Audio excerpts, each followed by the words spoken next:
ফের লাইনচ্যুত toy train, চাঞ্চল্য পর্যটকদের মধ্যে। প্রশ্নের মুখে টয় ট্রেনের নিরাপত্তা ব্যবস্থা। নিউ জলপাইগুড়ি থেকে দার্জিলিংয়ের উদ্দেশ্যে রওনা দেওয়া টয় ট্রেন ফের একবার লাইনচ্যুত হল রংটংয়ের কাছে। শনিবার সকালে এই ঘটনা ঘটেই গোটা এলাকায় ছড়িয়ে পড়ে চাঞ্চল্য। পর্যটকে ভর্তি ট্রেনটি শিলিগুড়ি হয়ে রংটং এলাকায় পৌঁছাতেই হঠাৎ করে একটি বগি লাইনচ্যুত হয়ে পড়ে। প্রাথমিকভাবে কোনো বড়সড় ক্ষয়ক্ষতির খবর না মিললেও যাত্রীদের মধ্যে তীব্র আতঙ্ক ছড়িয়ে পড়ে। অনেক যাত্রী ভয়ে চিৎকার করে ওঠেন, কেউ কেউ ট্রেন থেকে নেমে পাশের জঙ্গলে সরে যান। রেল সূত্রে জানা গেছে, ওই সময় ট্রেনটি খুব ধীরে চলছিল, তাই বড়সড় কোনো দুর্ঘটনা এড়ানো সম্ভব হয়েছে। ঘটনার খবর পেয়ে দ্রুত ঘটনাস্থলে পৌঁছান রেলের উচ্চপদস্থ আধিকারিকরা ও কারিগরি কর্মীরা। তারা দ্রুত উদ্ধার কাজে নেমে পড়েন।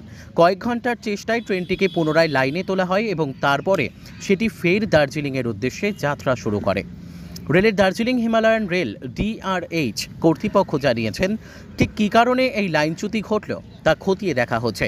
রেল লাইনের গঠন, ট্র্যাকের রক্ষণাবেক্ষণ, অতিরিক্ত ওজন বা যান্ত্রিক ত্রুটি সব দিকেই খতিয়ে দেখা হচ্ছে বলে জানানো হয়েছে। এই ঘটনা ঘিরে আবারও প্রশ্ন উঠতে শুরু করেছে টয় ট্রেনের নিরাপত্তা নিয়ে। বিশেষ করে পাহাড়ি অঞ্চলে প্রতিনিয়ত ট্রেন চলাচলের ক্ষেত্রে রক্ষণাবেক্ষণের দিকটি কতটা সুনিশ্চিত তা নিয়ে উদ্বেগ প্রকাশ করছেন বিশেষজ্ঞরা ও পর্যটক মহল।